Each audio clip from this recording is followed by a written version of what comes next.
Hey, it's late. Sorry it's taking me so long to update.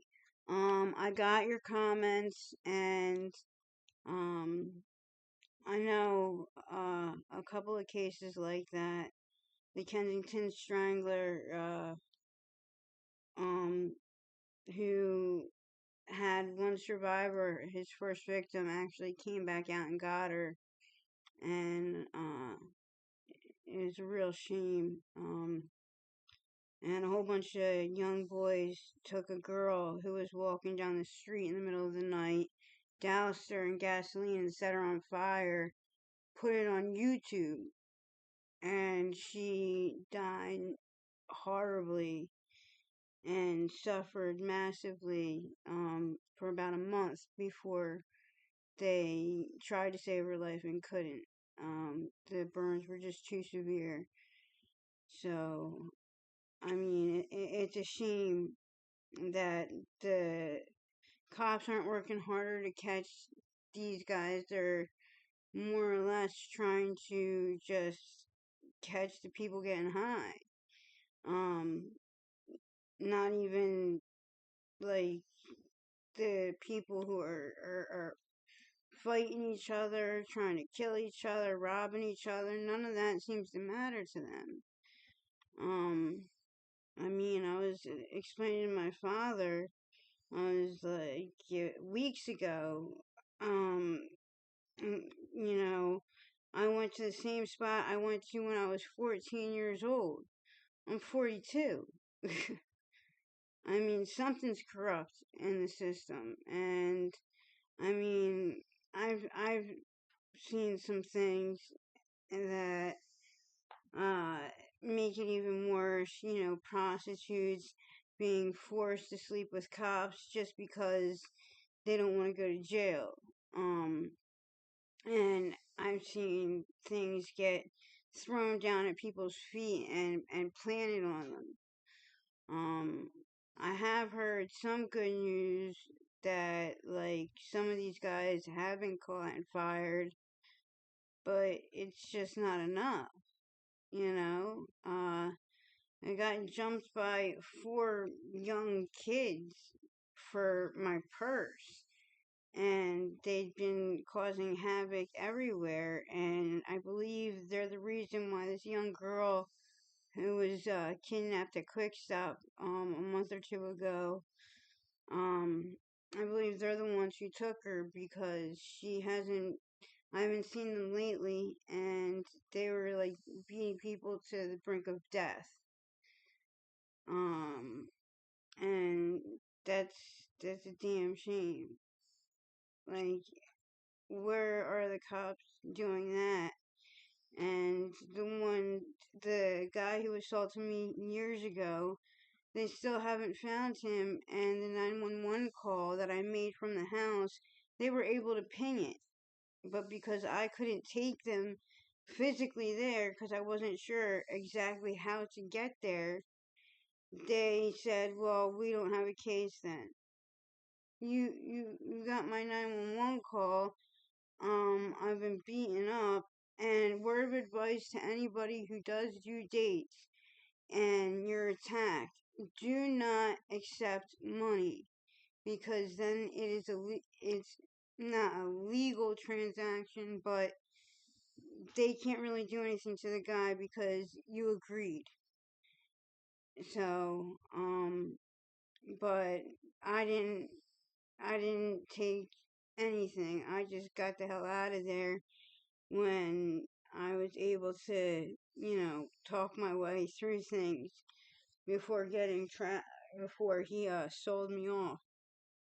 And he admitted to me about a lot of girls he had killed, and I seen on the bad date sheet that they are looking for this guy, and this guy is really tall, like almost 7 feet, maybe 400 pounds, with dreads that go past his waist.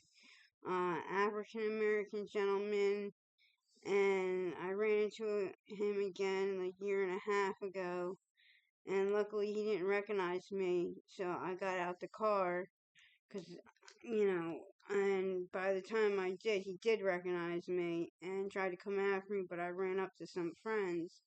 He was driving I think a silver SUV with a teal racing stripe, like along the side of the edges, and his license plate had like lights to light it up.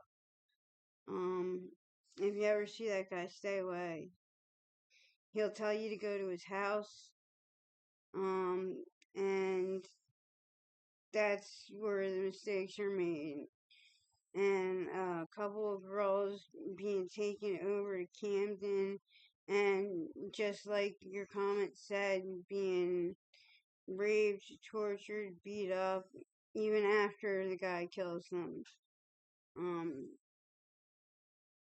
it's just sad, and the fact that there's never been an update on any of the recent cases, old cases, it's a shame. And the people who get in trouble aren't the dudes, it's the girls that are out there because we can't get real work. Like, what are we supposed to do? You know? I just I just hope that something gets done and everybody's okay. My trial got postponed till the 30th because I was in the hospital for a week. Which is also crazy because apparently, if I'm not bleeding enough internally for them to consider it an emergency, then I have to leave and make an appointment. But they said I am bleeding internally. They just don't know where. So now at this point, I'll probably be in jail by the 30th anyway. So I don't know.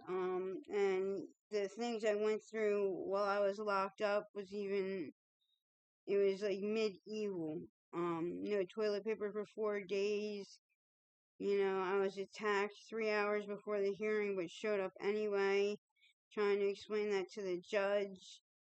I wasn't allowed to shower for 8 days. I was in isolation because I was in such bad condition with my kidney, and I wasn't getting the fluids I needed or the exercise or anything, which made it worse. And by the time they realized how bad it was, like, I was being released the next day, and they had to drop the charges, so it was false imprisonment because they were fake charges. You know, I had a seizure. My daughter called 911. A narcotics officer from Kensington who transferred over to Bucks County comes in and searches the trash, the entire house, and finds an empty dope bag and an empty, like a used syringe or something with no permission to search anything. And then comes to the hospital and threatens me, telling me that if I don't talk, I'm going to jail. Well, I'm not on probation or anything, and I don't bother nobody. I was just visiting my family for Father's Day. And out of a house full of people, you come and threaten me at the hospital. Like, it makes no sense. And then I get a warrant 3 days later for manufacturing, distribution, intent to deliver, paraphernalia, like stuff that wasn't even there. You know, complete fake charges. They were just trying to force me to talk, and I wouldn't. So, going to help my family on Easter, my daughter just gets married, and my dad's going through cancer for the second time, and I'm walking down the highway so I don't disturb my mom and get her out of bed to pick me up, and it's the fastest route to 15-mile walk, but still, like, I just wanted to help out, and I get pulled over a mile and a half away from my mom's house. saying you can't walk on the highway. We have to do a wellness check. From my name slaps cuffs on me. You know, male officer doesn't Mirandize me, but digs in all my pockets. And boom, wouldn't you know it, I had drugs on me, and I didn't even realize it at the time. And because of the warrant, they took me in. I ended up doing almost 30 days, I think like 20 some days altogether for that warrant, because they locked me up 5, 6 days for that, and over Easter weekend, and then I went after I was attacked for another hearing, and the judge decided I needed to do 2 more weeks in jail for a fake warrant, and the cop wasn't there or nothing. So I don't know. But now facing new charges. We'll see what happens. I'll keep you guys updated. Please be safe out there. Um, I mean, the drugs aren't what they used to be. If anyone's thinking of relapsing, my my husband died recently, and we can't afford to bury him. Just rest in peace, honey. And I'll check in with you guys later. Have a blessed day.